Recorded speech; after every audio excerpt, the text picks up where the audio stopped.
Petit update, on est le 27 octobre, on n'a pas pu louer de voiture hier, donc là on va partir à Fuji Yoshida, une partie en train et une partie en bus express. J'espère qu'on va trouver, c'est à la grande gare de Shinjuku, les arrêts de bus. En fait apparemment on s'y est pris un peu trop tard pour louer une voiture.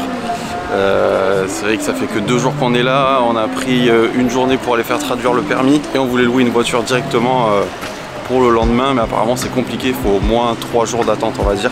Là tout était réservé, je pense aussi parce que c'est une période très prisée l'automne, donc il n'y a plus de véhicules disponibles. Même nos amis japonais ont essayé d'appeler des compagnies, mais il n'y avait plus rien de dispo. Il fait super chaud là, on est fin octobre, il fait encore super beau. On est en t-shirt aujourd'hui. À Fuji Yoshida il risque de faire un petit peu plus froid, on a pris de quoi se couvrir et des habits imperméables au cas où, pour les petites randonnées dans la montagne si on se prend un petit peu de pluie. On va voir ça, je vous emmène avec nous. Après un petit déj au combini, c'est parti pour la gare de Shinjuku.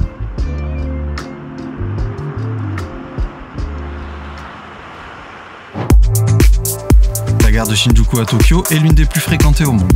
Elle offre une multitude de lignes de train, de métro et de bus. Plus de 3 millions de passagers l'empruntent par jour. Avec ses nombreux commerces, restaurants et gratte-ciel environnants, c'est un centre ultra dynamique de la vie urbaine japonaise.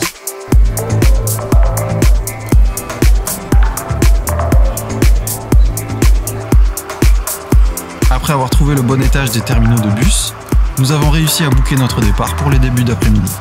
Pas de problème pour patienter, il y a de quoi faire dans ce quartier.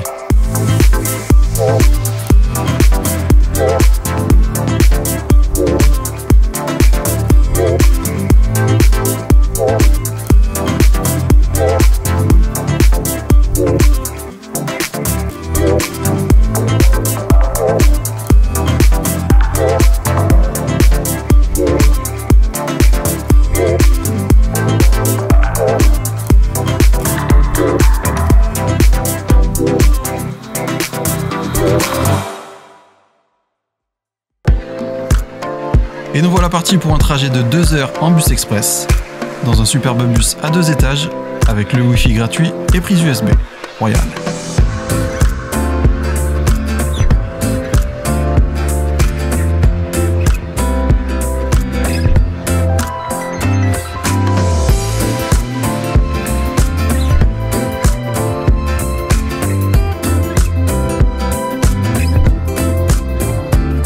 Je trouve ça toujours fascinant à quel point le décor urbain disparaît subitement pour laisser place à la nature en seulement quelques minutes après avoir quitté une géante mégalopole.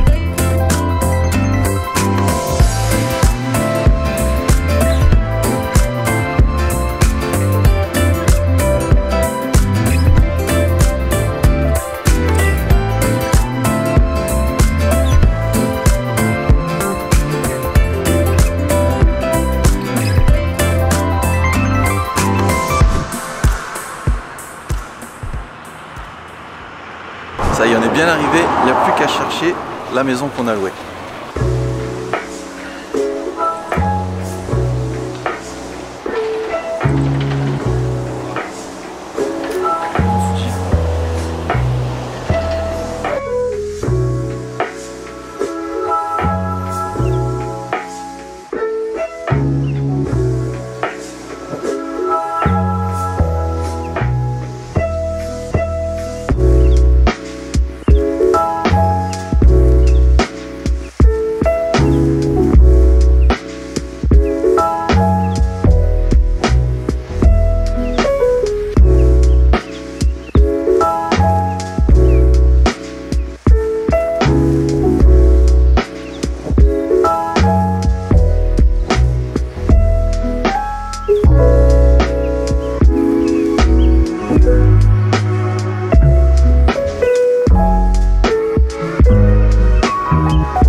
On était un peu en avance pour le check-in de la maison, alors on a simplement laissé les affaires devant l'entrée.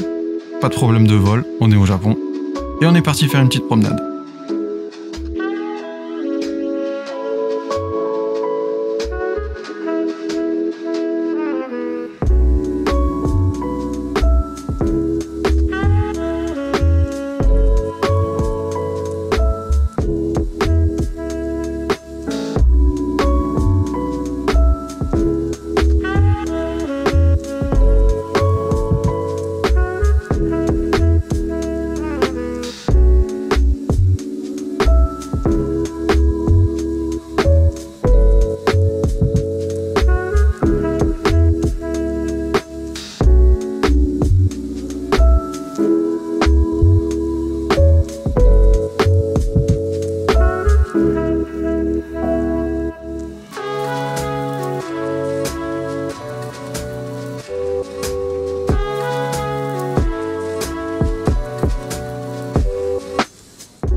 La balade se passait bien, quand soudain...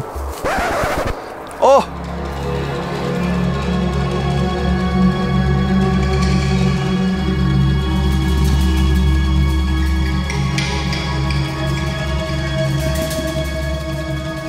Plusieurs jolies araignées étaient un peu trop proches du chemin pour nos deux arachnophobes du groupe. On a donc décidé d'écourter la promenade pour aller découvrir notre logement.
Stylé.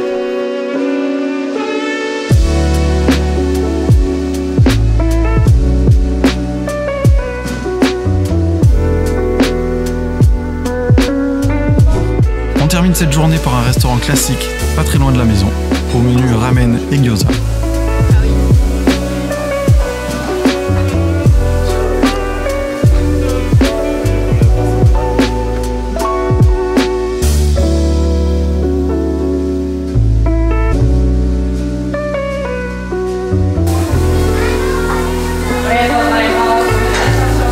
Et pour finir, un bon moment de détente dans l'onsen de la maison, afin de bien se reposer pour la longue journée de demain, la visite de Fuji Yoshida.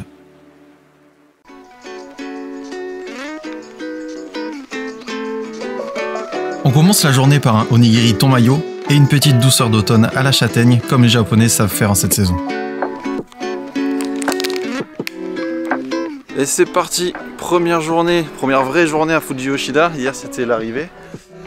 Programme ce matin, on va visiter la pagode de Shureito, la pagode très très connue ici.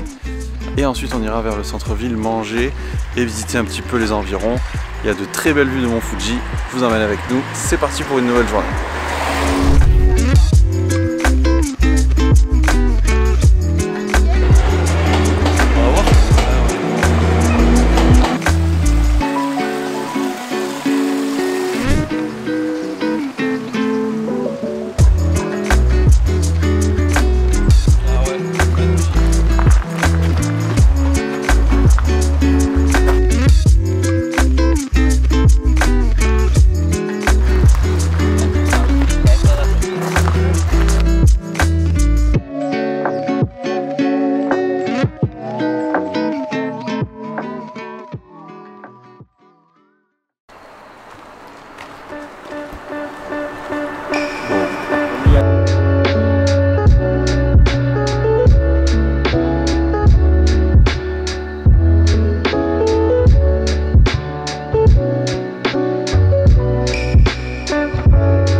majestueux volcan emblématique du Japon, qui s'élève à 3776 mètres au-dessus du paysage.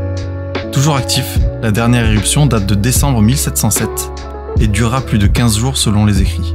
Nous avions eu le courage de faire son ascension l'été 2012, mais malheureusement, un typhon nous attendait au sommet. Nous n'avons donc rien vu une fois là-haut, mais ce n'est que partie remise, Monsieur Fuji.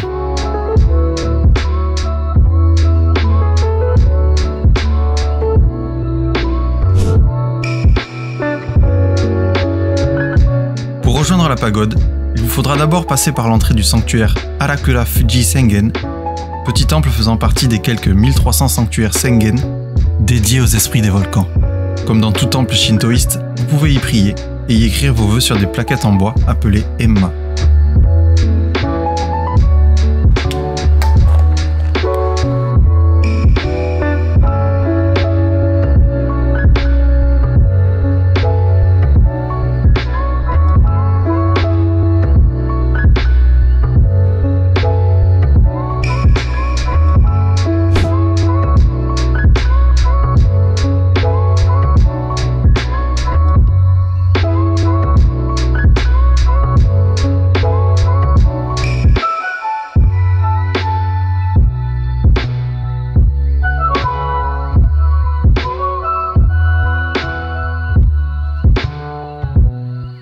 Construite en 1963, cette pagode est un mémorial de la paix pour les soldats tombés lors de la Seconde Guerre mondiale. Elle offre une vue magnifique sur le mont Fuji. Quelle chance d'avoir eu du beau temps ce jour-là. Enfin, je vois ce spot de mes yeux.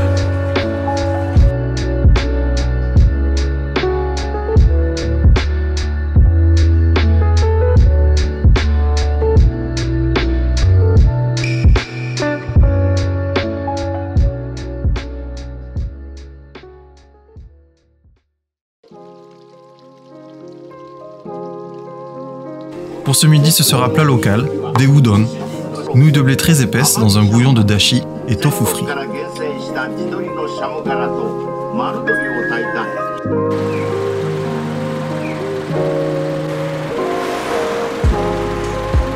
Après avoir déambulé dans le centre de la ville et avoir attendu un bus qui n'est jamais venu, la nuit commençait à tomber. Nous sommes donc rentrés vers la maison pour prendre les vélos à disposition et trouver un restaurant.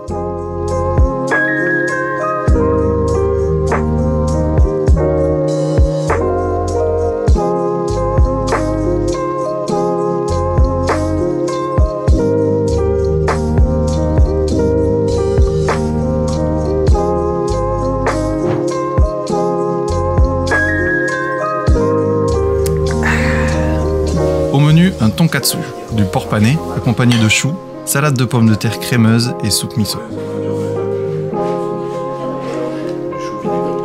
Pour finir la journée, comme la veille, avec un onsen et un gros dodo.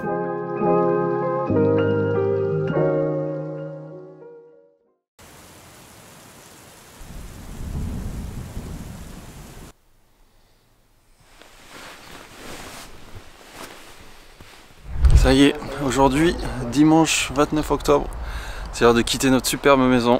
C'est dommage. Bon, le seul inconvénient de cette maison, c'est que on a les rails du train juste derrière la maison. Donc bon, la journée on entend beaucoup, ça fait vibrer la maison tellement c'est une petite maison traditionnelle avec des murs très très fins. Il y a même eu de l'orage cette nuit et ça fait aussi vibrer la maison.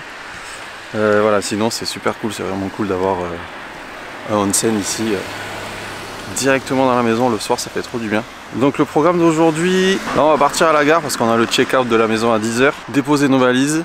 Ensuite on va continuer à visiter Fuji Yoshida, mais plutôt côté du lac toute la journée. Ensuite on rentre récupérer les valises et on retourne sur Tokyo.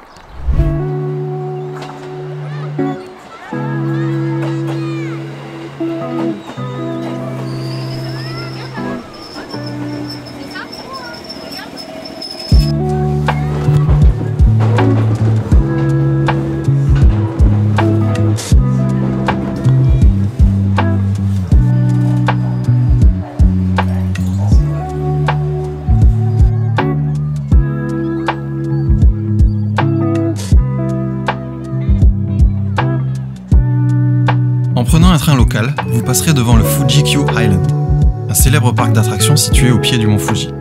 Il propose des montagnes russes emblématiques telles que le Fujiyama et le Eijanaika, un parc aquatique, ainsi que des attractions basées sur les mangas populaires.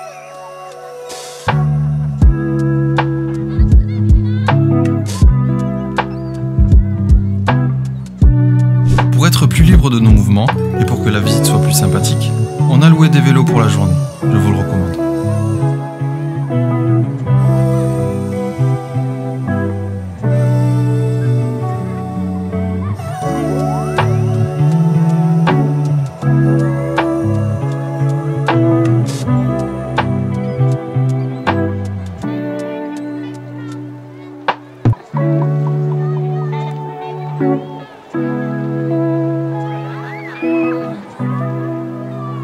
Pour atteindre notre objectif, le parc Kawaguchiko Tenjōzan, on a emprunté un chemin de randonnée dont l'entrée est le sanctuaire Tenjōyama Gokoki. Il vous faudra une quarantaine de minutes de marche en montée pour l'atteindre.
Il y a des gestes nus sur le mont Fuji, on a vraiment trop de chance, il est encore plus beau.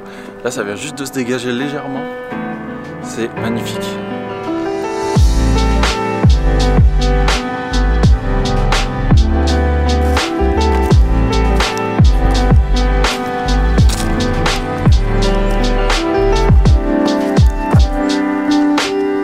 Ça vient d'arriver au sommet, c'est pas facile, mais ça vaut le coup. Après on peut descendre en téléphérique.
on est descendu du téléphérique.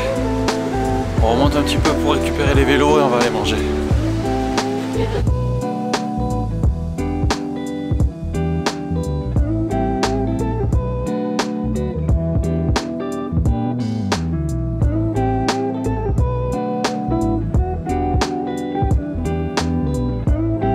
Voilà, on vient de finir de manger. On n'a pas le temps d'aller de l'autre côté du lac pour faire de belles photos du mont Fuji. Le bus part très tôt pour en tourner sur Tokyo.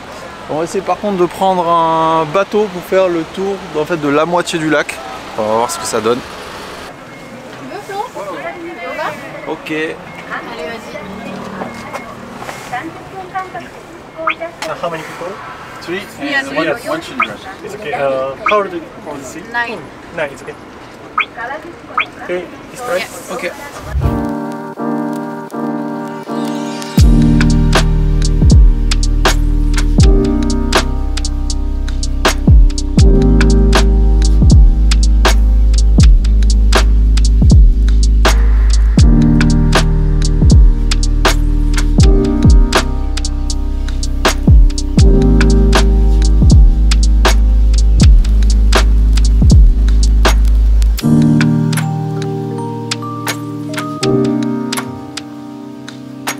Le lac Kawaguchiko est l'un des 5 lacs présents tout autour du mont Fuji. Comme vous avez pu le constater, on peut y admirer le mont Fuji dans plusieurs angles. Il est entouré de magnifiques paysages. Ce lieu est connu pour profiter des promenades en bateau, explorer les sentiers autour du lac et apprécier les activités de plein air. La région est également connue pour ses onsen et campings panoramiques.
Après cette superbe journée, il est temps de récupérer les valises et de rentrer sur Tokyo, retrouver les copains et se reposer pour attaquer dès demain la visite de la capitale. Go. Bye. Bye.